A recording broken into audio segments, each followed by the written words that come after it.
Welcome everyone to this discussion, Our World Today, the Unionist Perspective. We're very happy to have you with us today. I'm with Isaiah and Sage, and we're going to talk about quite a few topics. Like we have quite a few topics that we want to share and discuss today. So yeah, we'll start. I feel like we feel like there's a golden thread between all of them, and I hope we'll be able to find out exactly how during the discussion. But yeah, we have kind of a few gloomy news to talk about too. There were a lot of mass shootings and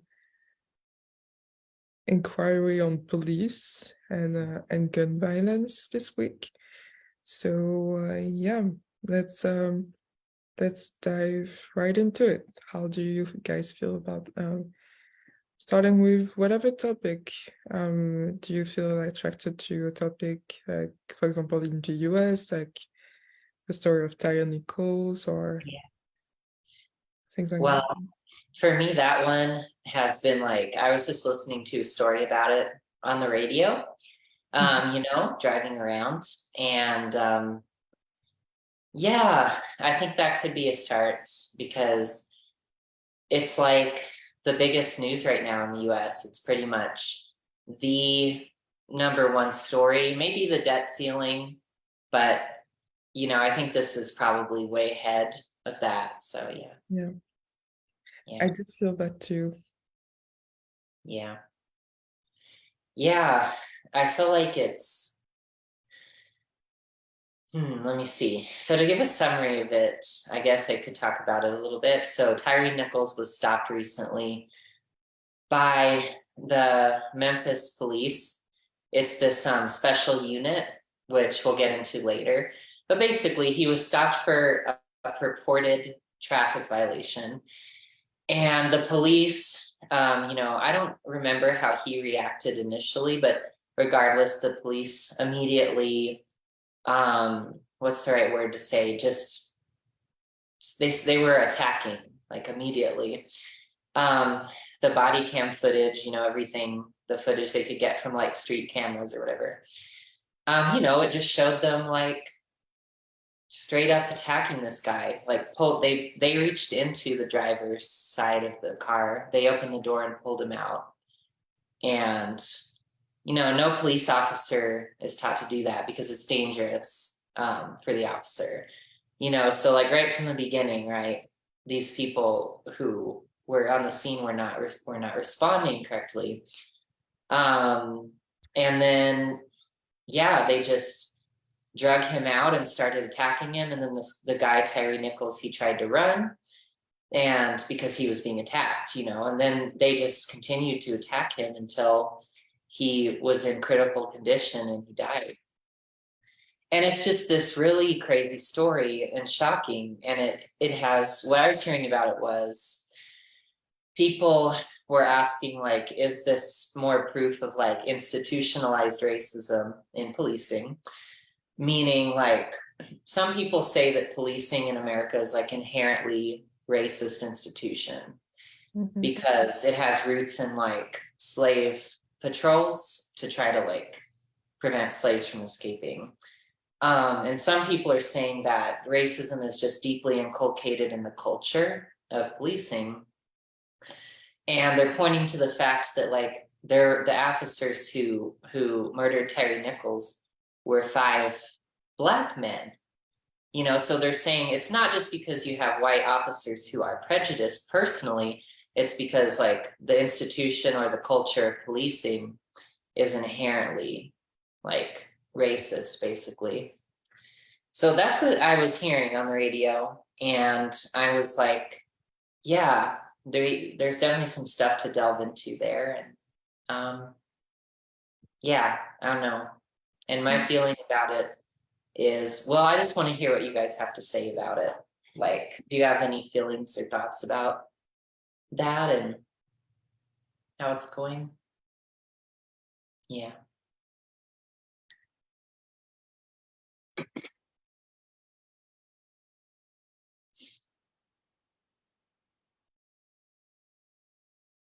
I just felt like Isaiah had something to say. Oh, Oh, I okay. think I can share. Yeah, I mean, the feeling I have is just I feel sad about it because there's just so much just there's like so much hatred and internalized. I feel like it's internalized racism, you know, happening there. And I think it's both things that you were saying, Sage. I think it's in policing itself, but it's also um the system too, that it is inherently racist as well. But I feel that hmm,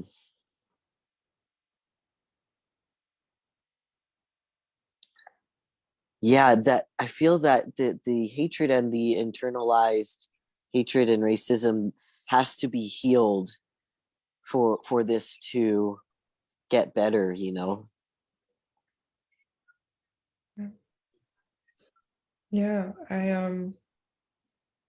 there was one thing in the article saying that we didn't see the beginning of the footage necessarily, or rather, what was the initial response from Tyre Nichols. But apart from that, and the doubts of whether it was reaching for their firearms or not, or for them or not, like I think the footage caused outrage as well, and with reason, because it was like incredibly violent to watch. And obviously, like I understand why the people would be kind of shocked, and I understand why that would lead to it being the number one news during the week, because that's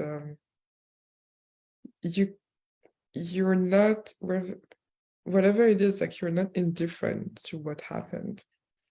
And I have to agree that, like, obviously there is some internalized racism in police and prejudice in the society, but it also makes me think about that car retailer, that car the guy that was working in a car repair and that was shot by the owner of the car, and how, like,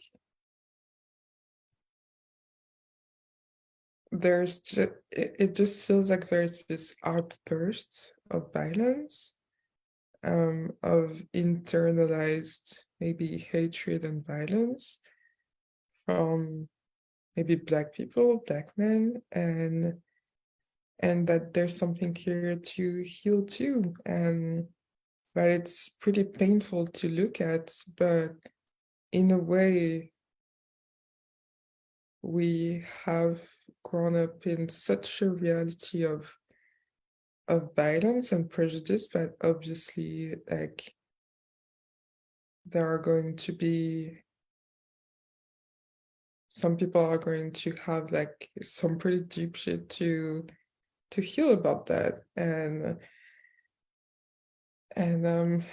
I don't know where even to begin, but yeah, we have to kind of be honest and look into the mirror here, and I would say that I feel it's pretty,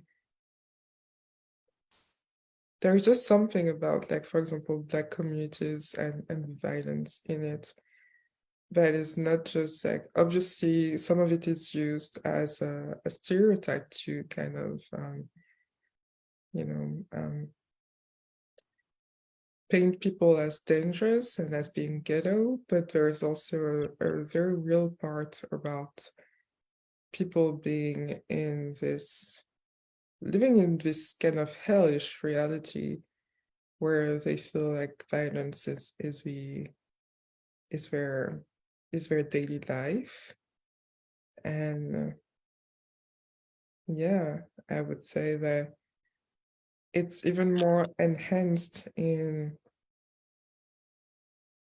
a police department, because we already talked about how there was this internalized like fear and violence and just things that would come out in outbursts of like energy and violence from people. And so yeah, I think basically it's a color issue, but it's also not a color issue.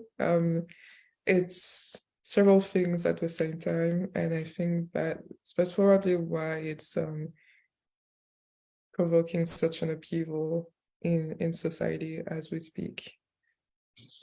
Yeah, I agree. I feel like it's both a race related issue and a broader issue.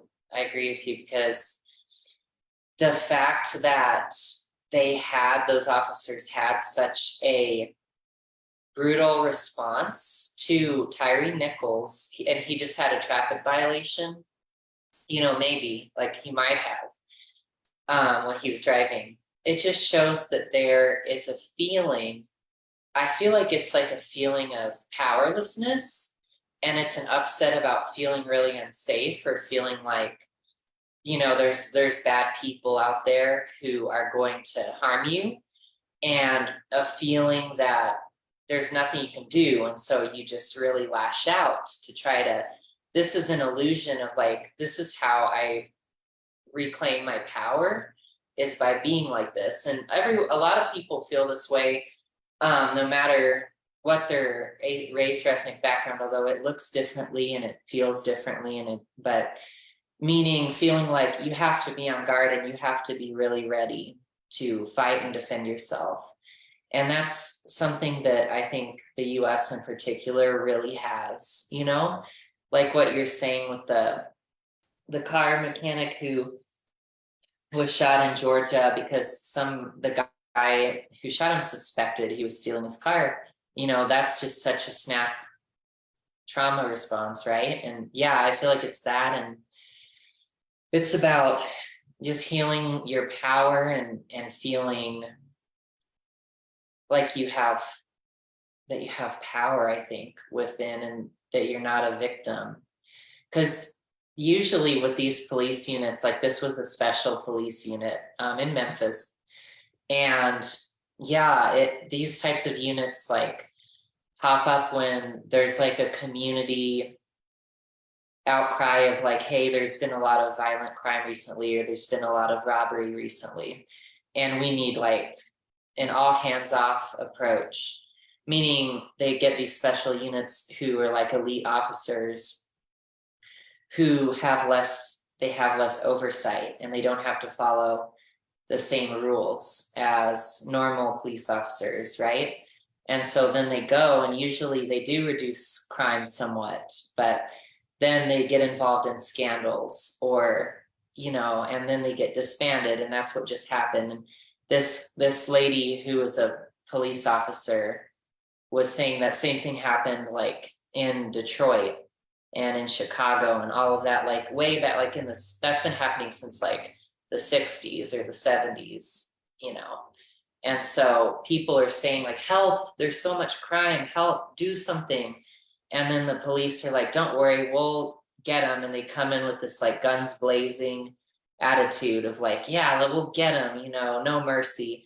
And then they end up just getting crazy with the corruption happens. And from their perspective, they just want to root out, crime and whatever, but in that they're almost going too far in this like extreme fear-based reaction. Like that was my feeling about it, Yeah, it feels like the violence, there's a feeling that the violence is accepted instead of having a boundary to it, and it being unacceptable, which is the appropriate act, like energy toward it, that it is unacceptable and there has to be a boundary there, yeah, that's just the feeling I had about it too.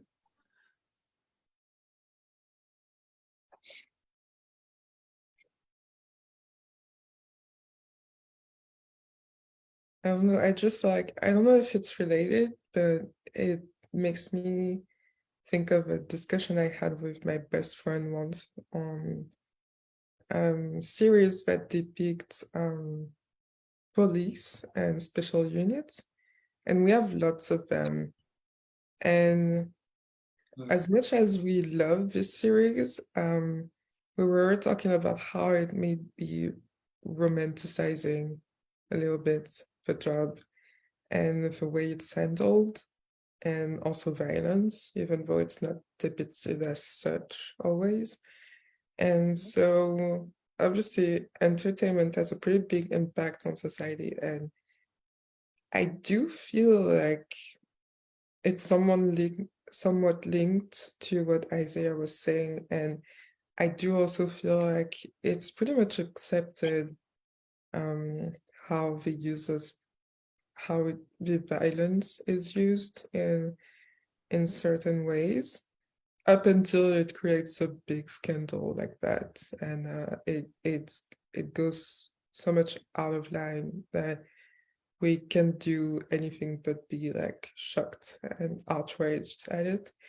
So there's definitely something, because obviously entertainment is also like a mirror of society. So there's definitely something to look at here and here on in the way we think about how society is working and how security works and how special units works. And yeah, it's probably going to be a long work. But I do feel like these instances are also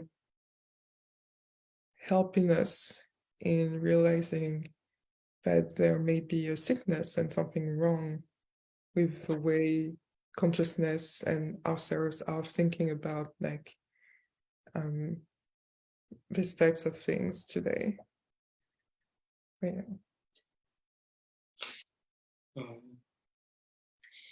Yeah, and some people say too, like a potential solution is to, excuse me, like I've heard different things, like people saying like this adds to evidence that we should like either abolish policing but replace it with something else, like usually something more community centered, meaning I actually don't know, because I actually haven't heard too much about the alternatives to it, unfortunately. And then other people saying to defund the police, either probably when they say that, like partially, and reinvest that money into like community programs to help people and like basic needs of people, like education and housing, you know what I mean? Because a lot of times people are saying, well, the reason that people might get involved in crime, or the reason that people might, I don't know, be really, what am I trying to say? Just, I don't know, that they're saying that like the difficulties, any crimes or any disturbances in the community, like it would be helped if people had help with like meeting their basic needs and with like, and I understand that. And I feel like in the US, like there's this consciousness of feeling like that is the best thing is more enforcement, and there's more defenses against crime instead of like prevention. And I don't know, I was just noticing that, and I'm like, yeah, I get that. And of course, like everyone chooses things, like you can choose to act in a way that tries to harm others, and that's like obviously an illusion, or you can choose not to. So everyone has that choice. Yeah. No matter like what resources they're given, someone could still choose criminality and to try to take from people or harm. But when people are given the resources and offered help or a way forward, you know what I mean? It's just kind of, this obviously isn't even that, because this was just a person who the police decided to act this way toward, and maybe he just like did a minor traffic violation, right? That has nothing to do with anything.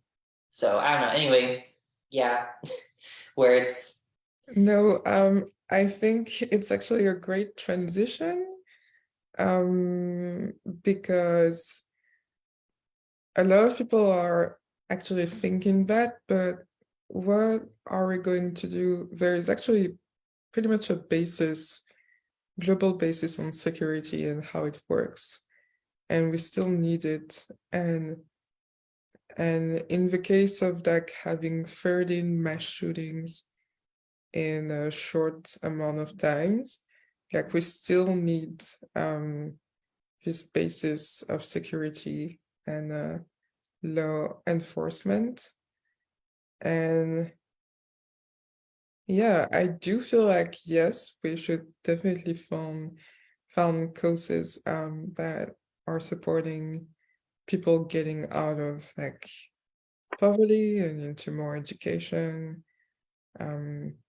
But also like there are a lot of things that would indicate that first of all, criminality is not just about being into poverty or having a difficult situation. And also because we hear about these pretty shocking stories about the police, but there's also like, without like so many funds, like how would we handle the mass shootings that have been happening, and everything that probably special units are actually doing really well in other cities or in other sectors or sections of society. So yeah, I'm just wondering, like, it's an open question and we don't have to answer it today, but I felt like it was a pretty good transition into like, how is California and the United States as a whole handling this like situation of mass shootings, and why is this happening and what is going on? Does anyone have the beginning of an answer there? Because yeah, I don't know. I just read about mass shootings, but I don't know the details about them. I don't know what's going on exactly. So yeah, if you guys want to just like open up about it and talk about like your experiences. Mm-hmm. Yeah, a couple of them were, oh my gosh, I think a few of them in California were like, some people were discussing, this was bringing up like the social lives and the mental health in America of older men who are of Asian descent or who are immigrants from Asia, because I think a couple of those shootings in California were done by like retirement age or fairly elderly men who were from Asia, like East Asia. And in the articles I was reading about it, they were talking about how these guys were taught to, and this is, kind of true of any generation really, or any race or ethnicity, but that they have this habit of like keeping everything inside and feeling like they can't express their feelings and feeling like they have to be strong, for others, and that it's shameful to express if you're feeling emotionally painful, and that is like not cool, that it's like weakness, right? And some people who I heard writing about it and speaking about it were saying, yes, like this is a thing, like they say, like particularly as like the children of immigrants, they observe their parents or grandparents feeling like they're totally isolated because their children have moved away, or aren't right there. They don't speak English fully. They feel linguistically isolated, and they feel like they can't open up about their feelings to anyone, and that their lives as immigrants to the US has been, particularly challenging for them. And so some people were saying, well, that could be what it is that the like systems of care and support for people are kind of missing. I don't know, missing these people, like these older Asian American men who feel like they don't have anyone to go to. That was the narrative that was being told, you know, because this guy, like one of them, he like opened fire at like a dance hall that he would go to, and it was like a place for like older, like retirement age immigrants from Asia would go to just have a good time and dance and kind of connect, you know. And so I don't know, something happened. Maybe he had a grievance, or just he was mentally having some challenges, issues there, and he opened fire there. And so that's what I was hearing about it. But I don't know, this one, I think it's like has some layers to it. Yeah, I don't know. Yeah, it's just there's so much. I mean, it's always happening. There's so many, especially right now, shootings that have happened, and I just don't know. I don't know what it's gonna take. Like we've been seeing this for years now. What is going to take to change this? You know, to it just keeps happening. You know, and I don't know. I don't know. It's like we have to do something. Something has to change, you know. And um I think it's definitely it's you know it is our gun laws, and also the mental health care of those who of everyone in America. Everyone needs it, you know. But Yeah. yeah. Oh, go ahead, Sage. Do you want to say something? Oh, yeah, I was just saying, like, what can we do as people and as unionists? Like, what can we do to help solve the problem? You know, I was wondering, because it feels like right now there's a lot of feeling of powerlessness, that like someone has to do something, meaning the government, but the government is totally gridlocked there. There's nothing happening.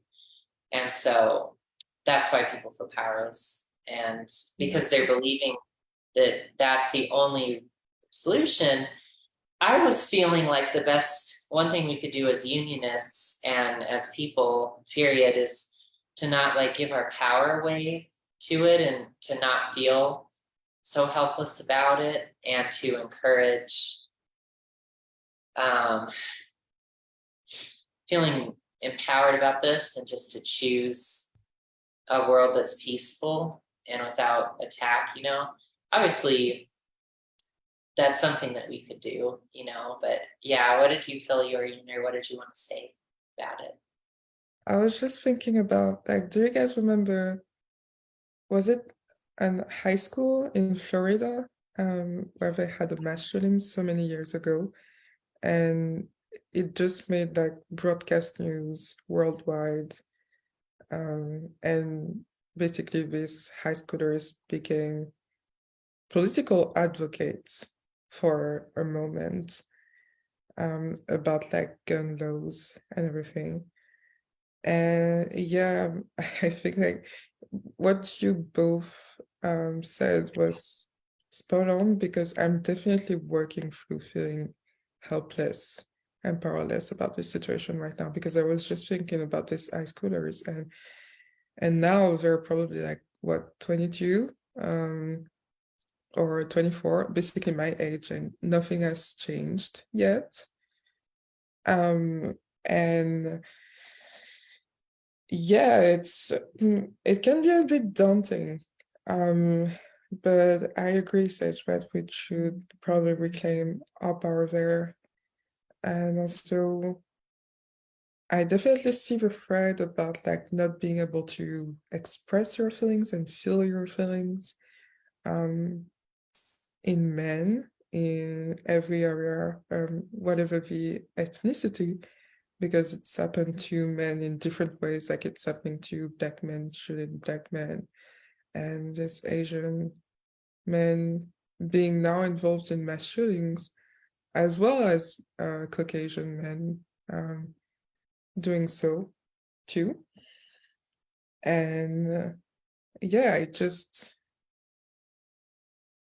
there's definitely a work on mental health, but most of all, like, we should never reduce these acts to only men who can't express their feelings, because that would be reducing the importance of changing, like the change happening in every one of us, and also the change that needs to happen in terms of government, and the change that has been pushed back for so many years, because as long as the government would feel like there is like an ounce of them, like, oh, it's not us, it's someone that is mentally ill, and that's on him. Like, as long as we have that narrative on that's on them, and what were their psychology at that time, and what are they doing, what are they feeling, how can we like dissect them and their psyche, we're not going to be able to express how much of a nationwide need there is for change there. And that's probably why the government is still not taking full responsibility about it, although the Senate is quite kind of going into it again. Yeah, I feel better saying that. Yeah, I agree. I think it is very important, like you said, not to overemphasize that it's like men's problem, or that certain people are the problem, or that it's just individuals, like, oh, it's just like an individual who went crazy, okay, write it off. No, like, it's a systemic social issue, and it's collective. And I pulled this card. I thought it was interesting. It's Ooh. Yeah, it says women, and it has a picture of like a tree and some pretty flowers.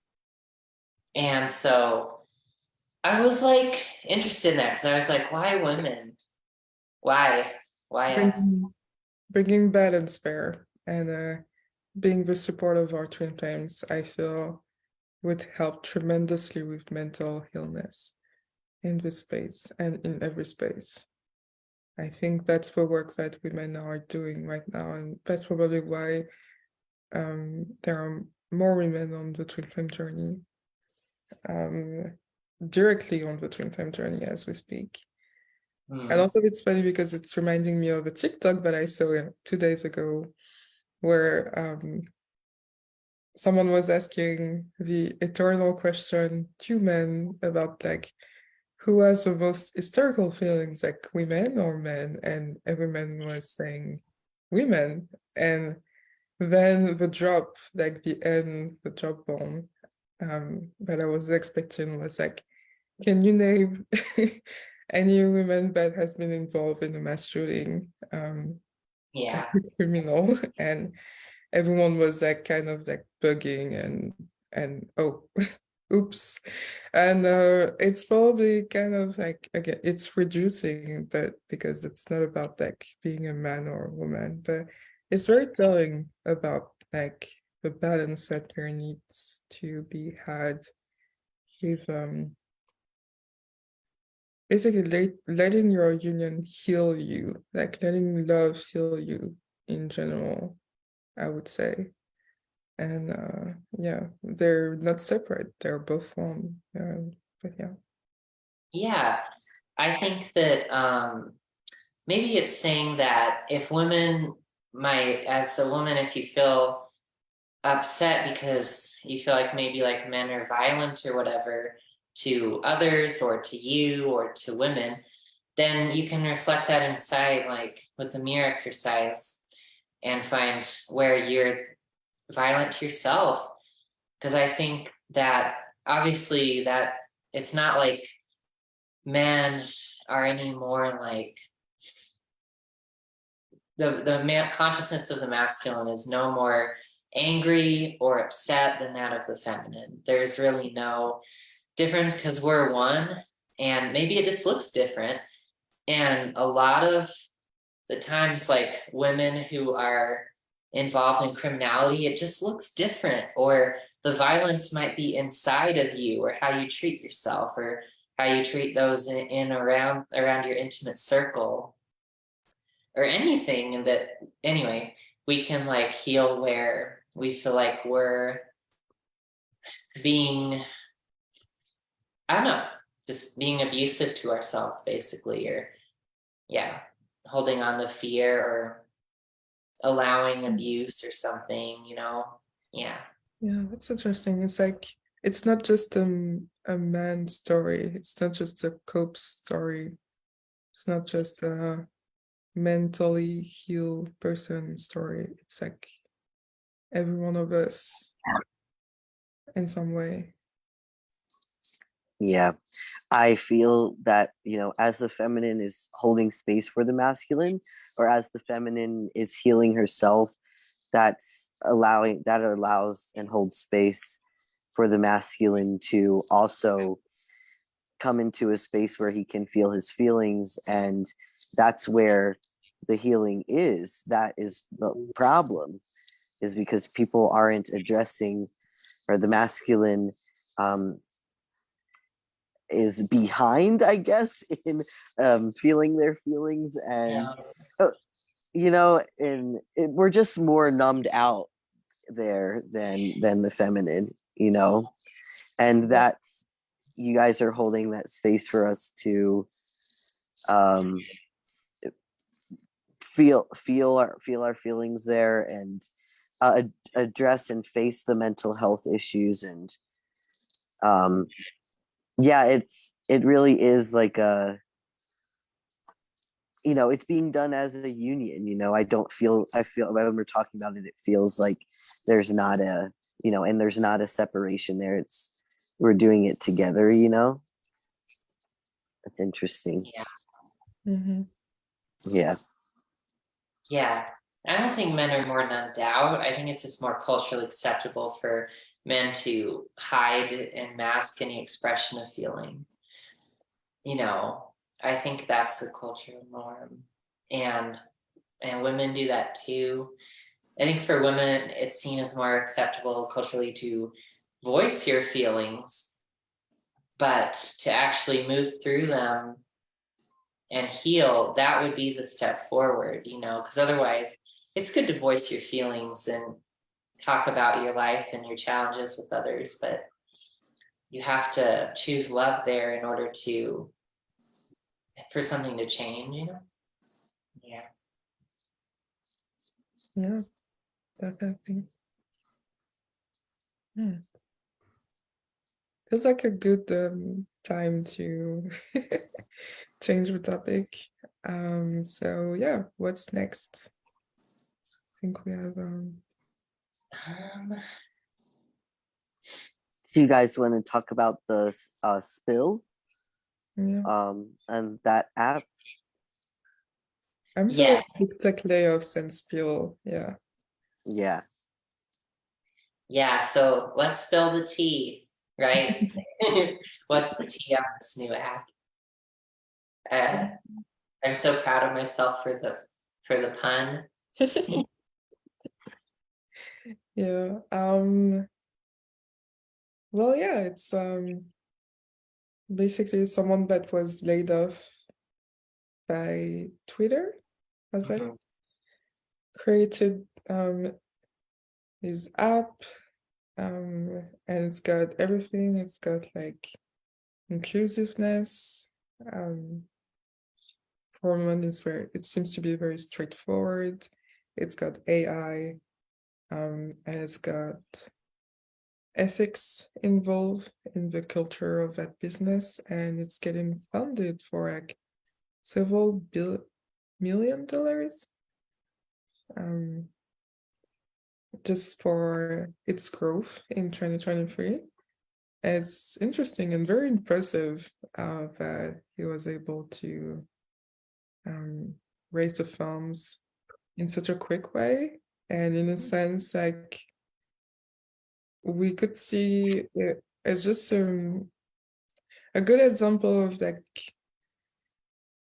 realizing that big layoffs in companies obviously sometimes were not done very right. And it's probably like created a lot of scandal and a lot of maybe difficult situation.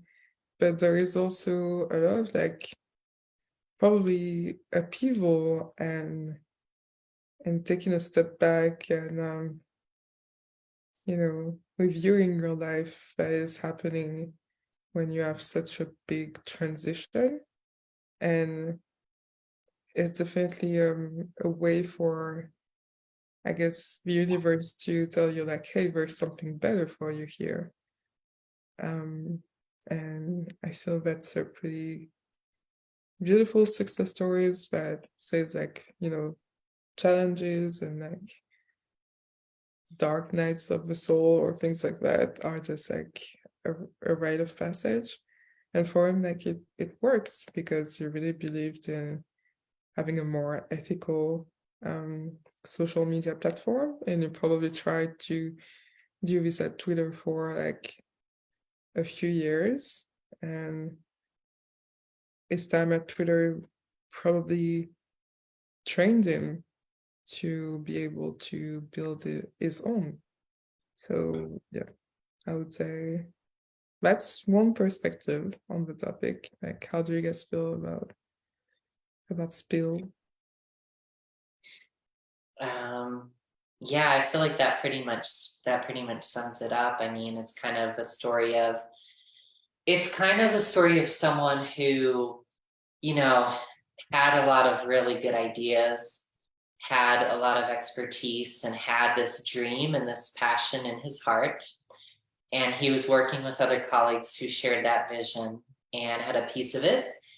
And he wanted to give voice and a safe space to people like him who often felt unsafe and who felt marginalized and who felt, seen. They're seen as, other, basically, by, the leadership of whatever social media companies. And he basically was like, let's create an alternative. Like, if Twitter is moving in this direction of fewer safeguards against hate speech, more allowances of that kind of thing, and less, protection of the well-being of people who use it and the mental health and their sensitivity. Let's just make our own, and let's just claim our own, create our own platform. And I just thought that it was just a really cool, empowering story. I feel like it reminds me of, remember when we talked about Ariel, the making of The Little Mermaid, and how a Black actress was cast for Ariel.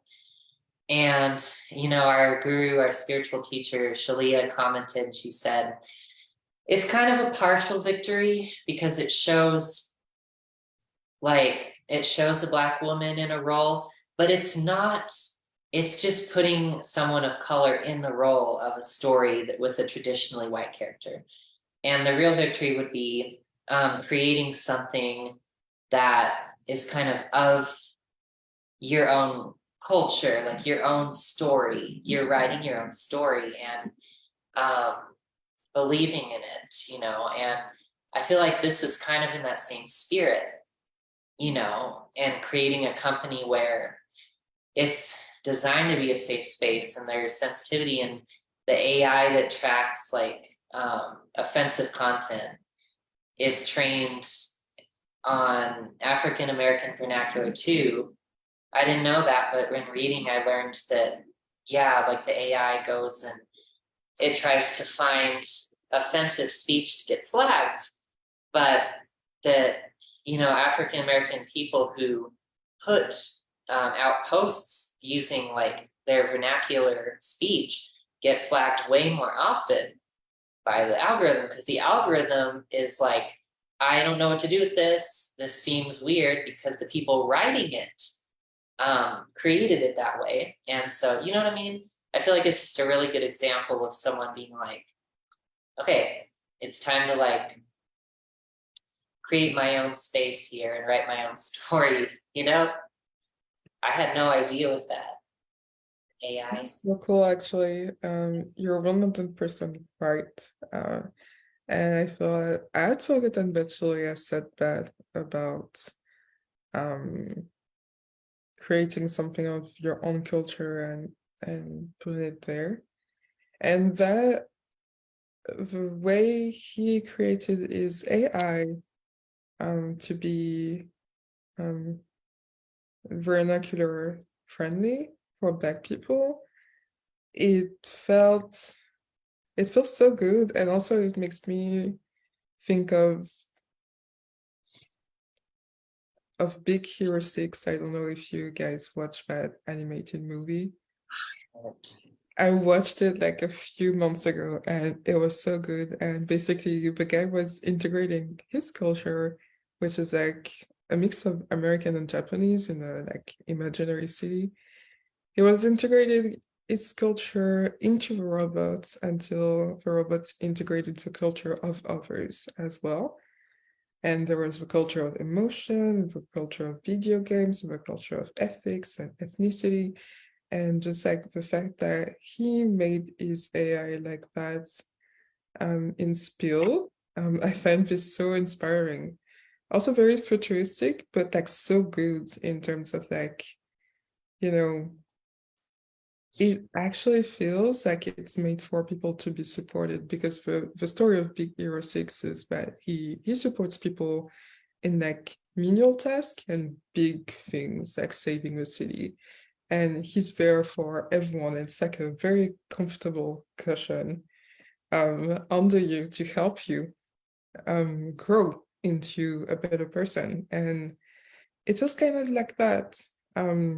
The way he's like integrating new technologies to help people and be more inclusive. So yeah, I hope it's gonna like continue to grow in that sense. But yeah, actually, I was saying it's a pretty big cultural shift that even like thought about it from the beginning, not just integrating something because of like past trials and errors and hurt from several communities on your platform, but just like thinking about it from the get-go.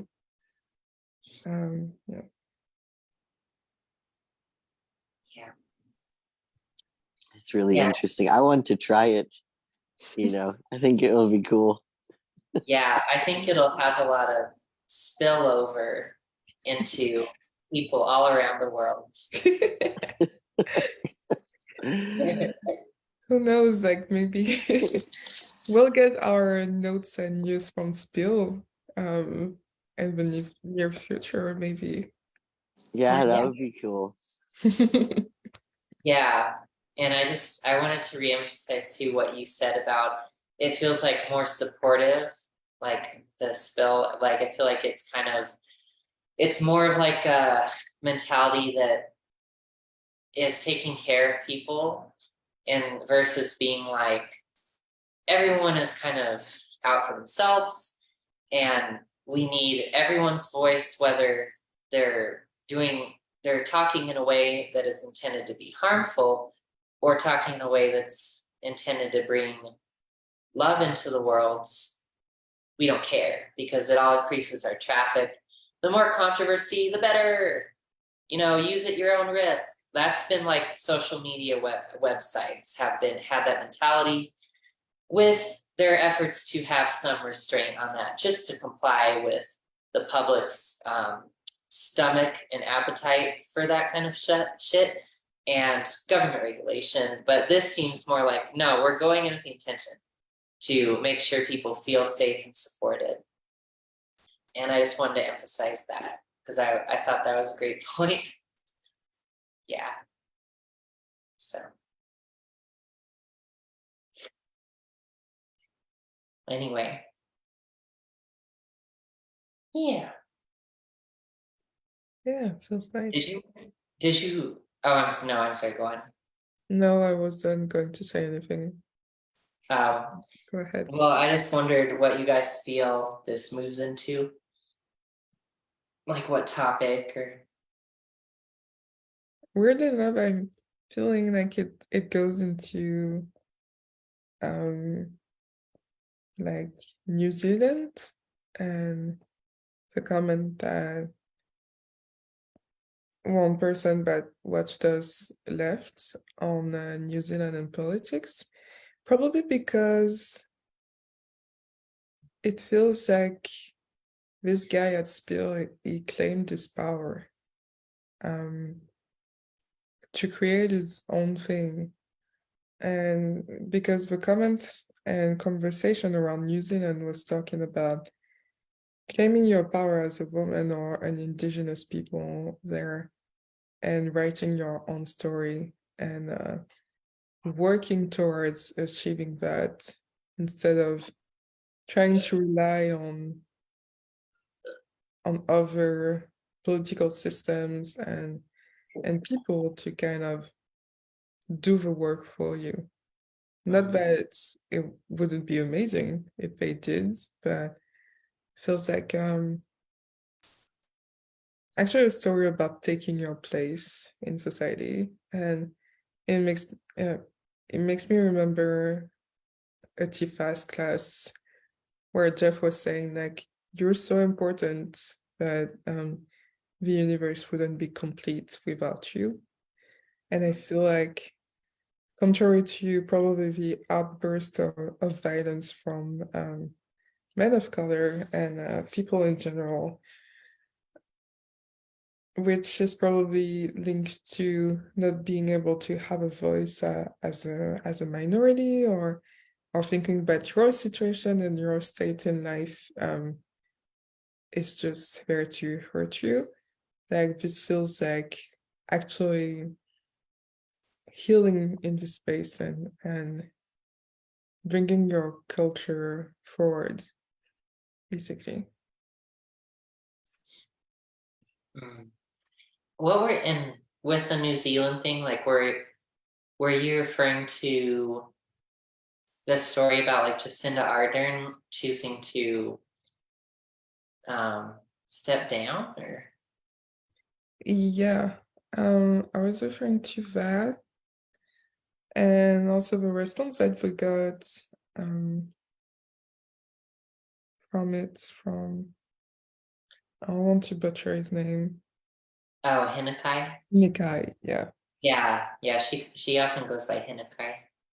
yeah, Nikai. And yeah, basically it started as a comment on Jacinda Ardern on our video saying like, I am from Aotearoa, New Zealand. During the COVID lockdown, Jacinda received a great deal of hatred, death threats, and even people wishing harm on her partner and daughter. Her resignation speech is a reflection of the hardship she endured. It's a good thing that she was honest. Some people in my country, and especially the ones who wish Jacinda Ardern harm, have a lot of healing, self-reflection, maturing to do. And yeah, I just asked like what was the reason for such hatred, and basically people didn't want to get vaccinated and started burning things because of that, pretty much like in the whole wide world.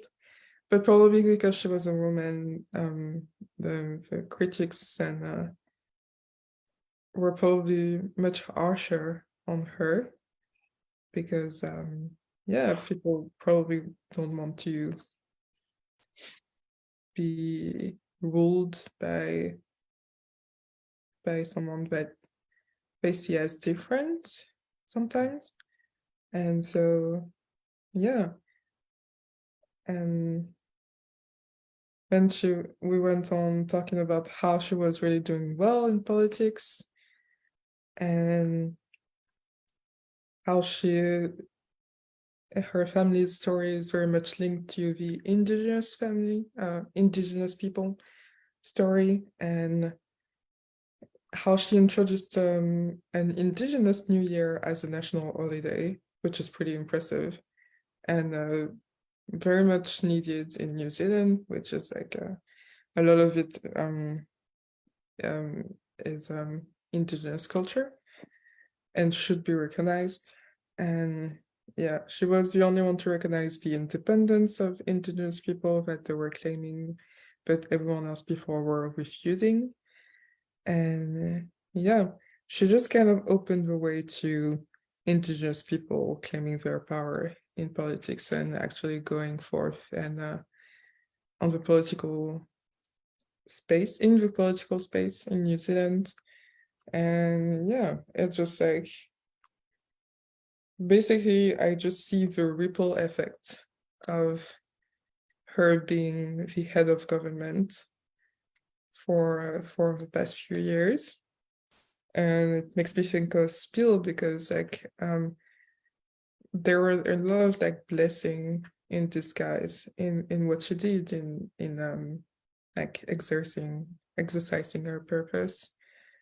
Yeah, that helped enable the indigenous people and probably gives a new perspective to New Zealand in many ways.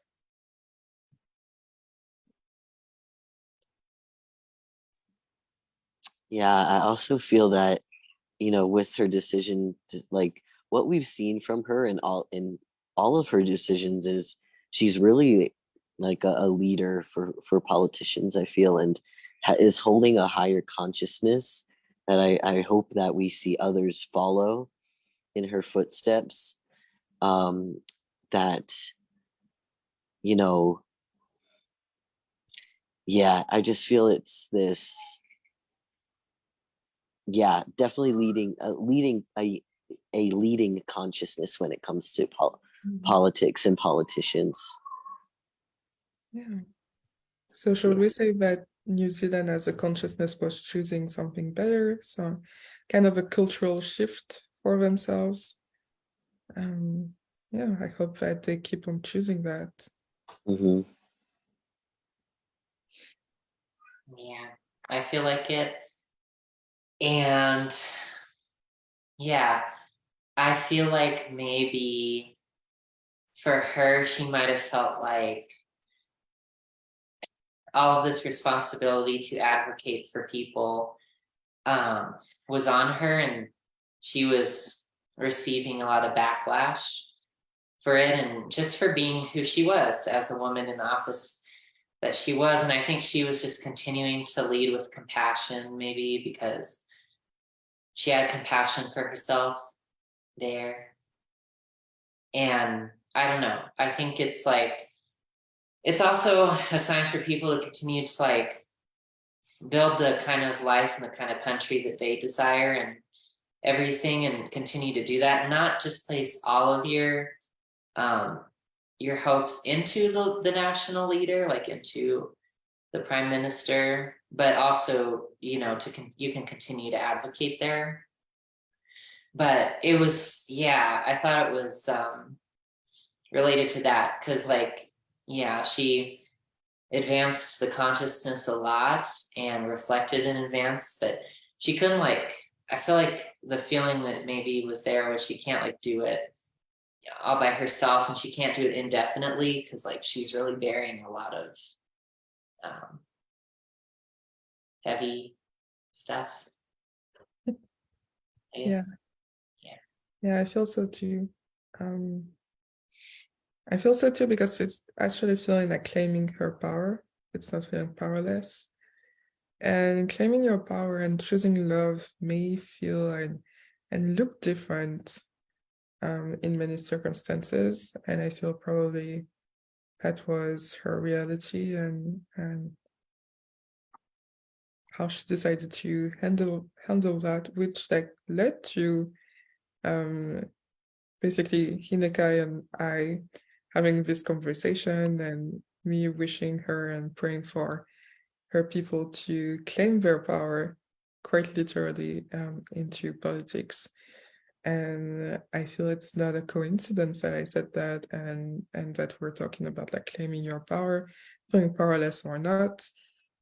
And so yeah, I feel like maybe what God is trying to tell us that she did her purpose there, and her purpose was to lead, but also she inspired people to claim their power too, and to just know that it's possible. It's just possible to do things, and have a consciousness shift and stop like hopeless and this circle of people trying to take power instead of like give it.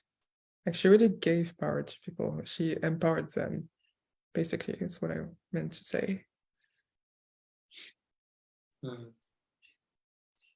Well, Yeah. yeah. We're already over the hour. Thank you. That was a nice discussion. And thank you to everyone that watched us live or is watching us from YouTube. If you like that discussion, don't forget to like the video and subscribe to our channel to see more of our content and interesting discussion on world news and other discussions and videos of the Church of Union. And yeah, take care and we'll see you soon. Bye-bye.